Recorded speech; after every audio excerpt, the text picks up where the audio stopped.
आपके साथ मैं हूं स्मिता और बुलेटिन की शुरुआत करेंगे इस वक्त की बड़ी खबर के साथ, जहां पर गृह मंत्री डॉक्टर नरोत्तम मिश्रा ने बड़ा बयान दिया है। जी हां, किसान आंदोलन को लेकर गृह मंत्री डॉक्टर नरोत्तम मिश्रा का बड़ा बयान। किसान आंदोलन पर डॉक्टर नरोत्तम मिश्रा ने कहा है कि किसान आंदोलन कांग्रेस की देन है, किसानों को भड़का रही है कांग्रेस। इसके अलावा धर्म स्वातंत्र कानून पर भी गृह मंत्री का बयान आया है। सांसद दिग्विजय सिंह के बयान पर किया है उन्होंने पलटवार।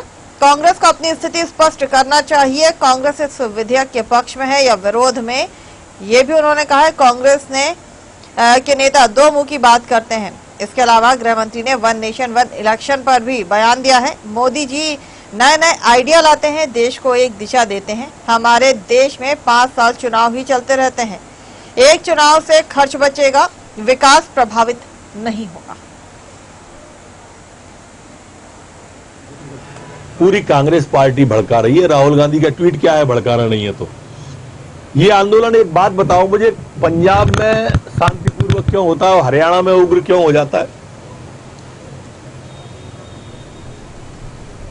कांग्रेस का स्पॉन्सर्ड प्रोग्राम है ये, किसान आंदोलन नहीं, कांग्रेस का आंदोलन है ये। अगर देश में क्या अकेले पंजाब में ही किसान रहते हैं? वहां उनकी सरकार है जो पीछे से उकसा रही है, सपोर्ट कर रही है। देश का किसान इस बात को जानता है कि पहली बार किसान को अपनी फसल का दाम करने का अधिकार मिला है। भड़का रहे हैं मंडी बंद हो जाएंगी, कहां से मंडी बंद हो गई? सपोर्ट प्राइस बंद हो जाएगी, कहां हुई है? सब जारी हो रही है। लेकिन इनको तो भ्रम फैलाना है तो फैला रहे, जैसा सीएए पे फैलाया था। जब लोगों की समझ में आया तो कीसे निपोरते रह गए। जैसा जीएसटी पे फैलाया था, वन नेशन वन टैक्स पे फैलाया था। हम कुछ भी करें, इनको तो कमी निकालना है। कुछ भी कर लें, ये कमी जरूर निकालेंगे। परिभाषा बहुत साफ है, जो लब जिहाद की तरफ ले जाए उसके खिलाफ हम ये लेके आ रहे हैं धर्म स्वातंत्र विधेयक।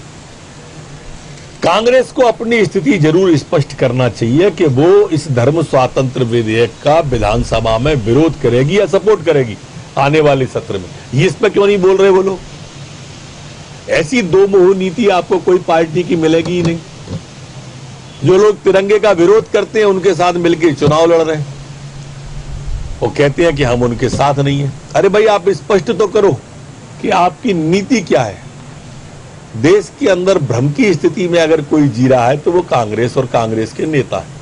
देखिए, माननीय मोदी जी जब से आए हैं तब से वो नए इनोवेशन, नए आइडियाज देश को एक दिशा देते हैं। वन नेशन वन टैक्स किया और पूरे देश ने अंगीकार किया। वन नेशन वन इलेक्शन भी उसी तरह का है।